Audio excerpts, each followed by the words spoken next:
Hi guys, welcome back to our new vlog. So ಇವತ್ತು ನೀವು ಸತ್ಯನಾರಾಯಣ ಪೂಜೆ ಬ್ಲಾಗನ್ನು ನೋಡ್ತೀರಾ. ಸೊ ಹೊಸ ಮನೆಗೆ ಅಂದರೆ ಈ ಯಾವುದೇ ರೆಂಟಿಗೆ ಮನೆಗೆ ಹೋದರೂ ಕೂಡ ನಾವು ಸತ್ಯನಾರಾಯಣ ಪೂಜೆನ ಪ್ರತಿ ಸಲನೂ ಮಾಡಿಸ್ತೀವಿ. ಸೊ ಹಾಗೆಯೇ ಈ ಮನೆಯಲ್ಲೂ ಕೂಡ ಸತ್ಯನಾರಾಯಣ ಪೂಜೆ ಮಾಡಿಸಿ ನಮ್ದು ಇನ್ನೊಂದು ಶಾಸ್ತ್ರ ಇತ್ತು. ನೆಕ್ಸ್ಟ್ ವ್ಲಾಗ್ ಅದೇ ಬರುತ್ತೆ. ಸೊ ಈ ವ್ಲಾಗಲ್ಲಿ ನೀವು ನಮ್ಮಮ್ಮ ಅಪ್ಪಾಜಿ ಕಡೆ ಒಬ್ಬರು ತಮ್ಮನ ಮಕ್ಕಳು ಫ್ಯಾಮಿಲಿ ಆ್ಯಂಡ್ ಅಮ್ಮನ ಕಡೆ ಅಕ್ಕನ ಫ್ಯಾಮಿಲಿ ಆ್ಯಂಡ್ ಅಣ್ಣನ ಫ್ಯಾಮಿಲಿ ಒಬ್ಬರು, ಸೊ ಇವ್ರನ್ನೆಲ್ಲರೂ ನೋಡ್ತೀರಾ. ಸೊ ಇವರೆಲ್ಲ ನನ್ನನ್ನು ನೋಡೋಕ್ಕೆ ಬಂದಿದ್ದರು. ಆವಾಗಲೇ ನಾವು ಈ ಥರ ಪೂಜೆ ನಾವು ಮಾಡಿಸ್ಬಿಟ್ರೆ ಎಲ್ಲರೂ ಇರ್ತಾರೆ, ಆವಾಗ ಚೆನ್ನಾಗಾಗುತ್ತೆ ಅಂತ ಅವತ್ತೇ ಮಾಡಿಸಿದ್ವಿ. ಹಾಗೆ ಇದು ನನ್ನ ಫೇವ್ರೆಟ್ ಕಲರ್ ಸ್ಯಾರಿ. ಸೊ ನಾನು ತುಂಬ ಇಷ್ಟಪಟ್ಟು ತೊಗೊಂಡಿದ್ದು. ಹೇಗೆ ಕಾಣಿಸ್ತಿದ್ದೀನಿ ಅಂತ ಕೂಡ ಕಮೆಂಟಲ್ಲಿ ತಿಳಿಸಿ.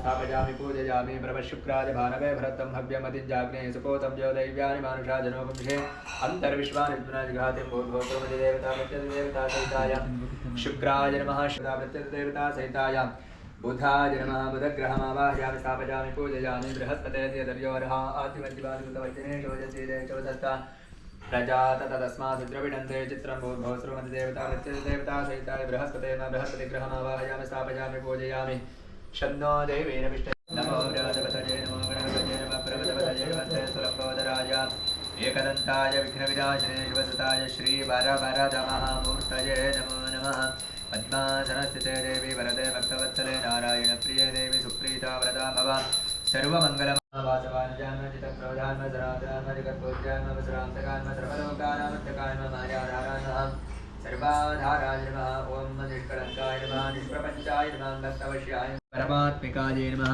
ओम वाचे नमः ओम पद्मालयाय नमः ओम पद्माय नमः ओम शुचये नमः ओम स्वाहाय नमः ओम स्वधाय नमः ओम सुधाय नमः ओम धन्याय नमः ओम हिरण्मये नमः ओम लक्ष्मीये नमः ओम नित्यपुष्टाय नमः ओम विभावर्ये नमः ओम आदित्ये नमः ओम दित्ये नमः नारायणमूर्तये नमः दिव्य मंगलनीराजन दीपं दर्शयामि आचमनीमाचमनीम समर्पयामि लेट कळिबंद आचमनीमाचमनीम समर्पयामि परिमಳಪತ್ರ ಪುಷ್ಪಾಣಿ ಸಮರ್ಪಯಾಮಿ ರಕ್ಷಾಂ ಧಾರಯ. ಇಂತಹ ಪುಣ್ಯತಮವಾದಂತಹ ಪೂಜೆಯನ್ನು ನಾವು ಇವತ್ತಿಗೆ ಅರ್ಧ ಪೂಜೆ ಮಾಡಿದ್ದೇವೆ, ಆಯಿತಾ. ಈಗ ಎಲ್ಲ ಪೂಜೆಯನ್ನೆಲ್ಲ ಮಾಡಿ ಕಥೆಯನ್ನು ಕೇಳಿ ಬ್ರಾಹ್ಮಣರ ಮುಖೇನವಾಗಿ ಕಥೆಯನ್ನು ಕೇಳಿಕೊಂಡು ತೀರ್ಥ ಪ್ರಸಾದವನ್ನೆಲ್ಲ ಸ್ವೀಕಾರ ಮಾಡಿದರೆ ಆ ಪೂಜೆಯ ಸಂಪೂರ್ಣವಾದಂಥ ಫಲ ಎನ್ನುವಂತಹದ್ದು ಏನೇನಿದೆಯೋ ಅದೆಲ್ಲವೂ ಪ್ರಾಪ್ತಿಯಾಗ್ತದೆ ಅಂತ ಹೇಳಿದ್ದಾರೆ. ಅದೇ ರೀತಿಯಾಗಿ ಅಂತಹ ಉತ್ತಮವಾದಂತಹ ಪುಣ್ಯತಮವಾದಂತಹ ಕಥೆಯನ್ನು ಪುರಾಣವನ್ನು ಶ್ರವಣ ಮಾಡೋಣ, ಆಯಿತಾ. ಏಕದಾ ನೈಮಿಷಾರಣ್ಯೇ ಋಷೇಶ್ರವಣಗಾದಯ ಪಪೃಚ್ಛಮನೆ ಸರ್ವೇ ಸೂತಂ ಪೌರಾಣಿ ಕಂಕರು. ಒಮ್ಮೆ ನಿಮಿಷ ಎಂಬತಕ್ಕಂತಹ ಒಂದು ಅರಣ್ಯದಲ್ಲಿ ಈಗ ಉತ್ತರ ಪ್ರದೇಶದಲ್ಲಿದೆ ನೈಮಿಷಾರಣ್ಯ ಅಂತ ಹೇಳ್ತಾರೆ, ಆಯಿತಾ. ಆ ನೈಮಿಷಾರಣ್ಯದಲ್ಲಿ ಸೂತಮ ಪುರಾಣಿಕರು ಅಥವಾ ಸೂತ ಮಹರ್ಷಿಗಳು ಏನು ಮಾಡ್ತಿದ್ರಂತೆ, ಹೀಗೆ ಒಂದರೆಲ್ಲ ಗುರುಕುಲ ಇರ್ತಿತ್ತು ಅಲ್ವಾ.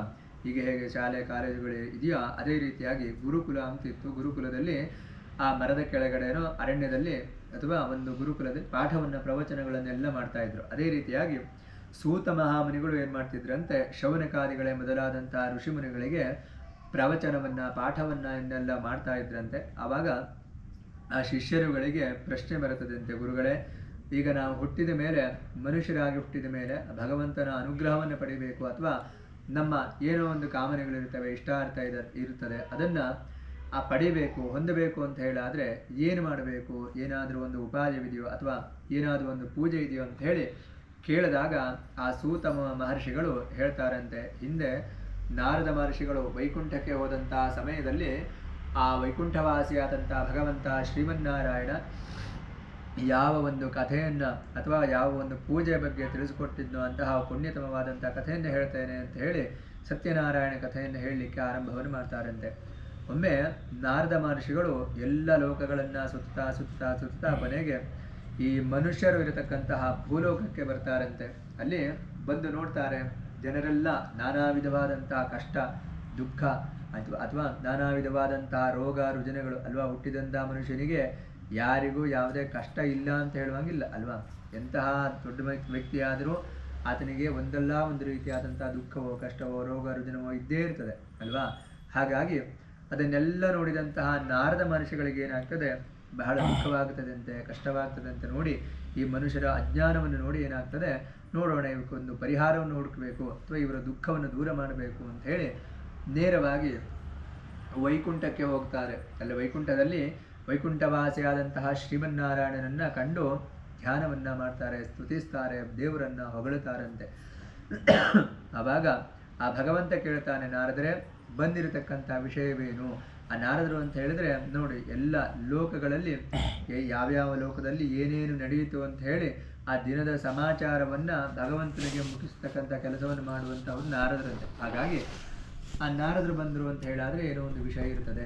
ಹಾಗಾಗಿ ಕೇಳ್ತಾರೆ, ಭಗವಂತ ಕೇಳ್ತಾರೆ, ನಾರದರೆ ಏನು ವಿಷಯ ಎಲ್ಲ ಲೋಕದಲ್ಲೆಲ್ಲ ಚೆನ್ನಾಗಿದ್ದಾರೋ ಹೇಗೆ ಅಂತ ಹೇಳಿ ಸಮಾಚಾರವನ್ನು ಕೇಳ್ತಾರೆ. ಆವಾಗ ನಾರದರು ಹೇಳ್ತಾರಂತೆ, ಭಗವಂತ ಎಲ್ಲ ಲೋಕಗಳನ್ನೆಲ್ಲ ಸುತ್ತುತ್ತಾ ಕೊನೆಗೆ ನಾನು ಈ ಮನುಷ್ಯರು ಇರತಕ್ಕಂತಹ ಭೂಲೋಕಕ್ಕೆ ಹೋದೆ. ಅಲ್ಲಿ ಮನುಷ್ಯರು ಅನೇಕ ವಿಧವಾದಂತಹ ಕಷ್ಟಗಳಲ್ಲಿ ನೋಡಿ, ಜನ್ಮಾಂತರಿಯ ಕೃತ ಕರ್ಮ ಫಲಮುಪನಯತಿ ಪುರುಷಸ್ಯ ಇಹ ಜನ್ಮನಿ ಅಂತ ಹೇಳ್ತಾರೆ ಅಲ್ವಾ.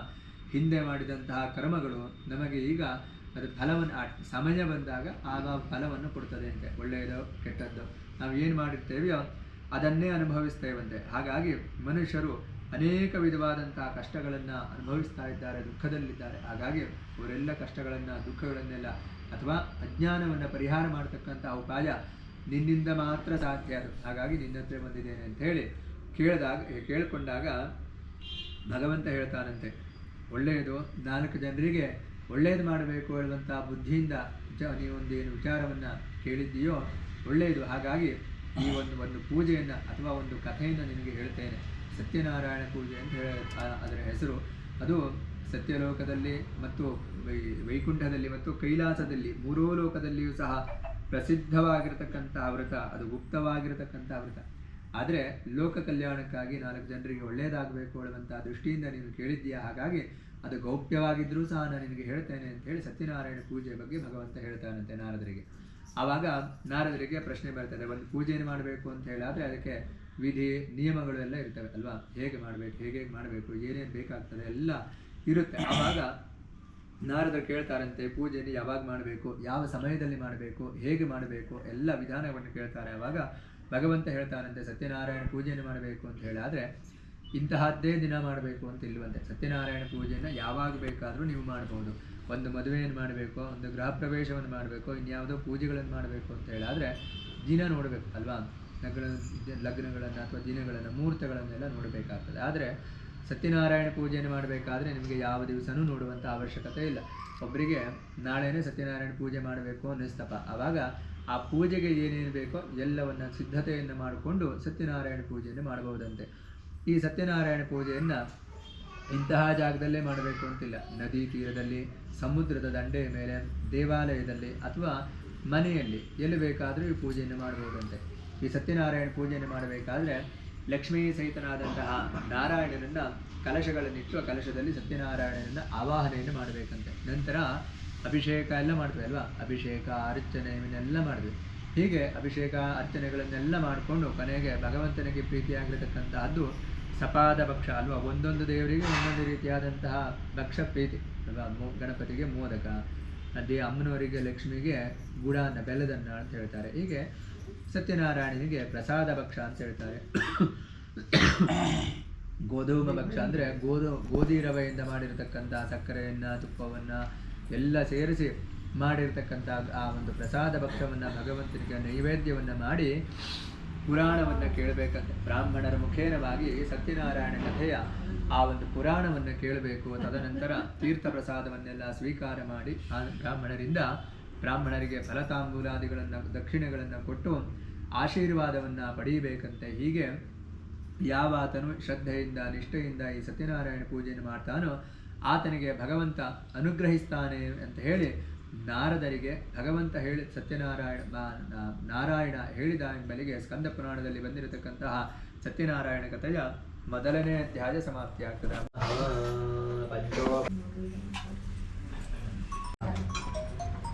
ಈಗ ಅರ್ಶಿನ ಕುಂಕುಮ ಹೂವು ಹಾಕ್ಬೇಕು. ಒಬ್ಬೊಬ್ಬರೇ ಹಾಕಿ ಆಮೇಲೆ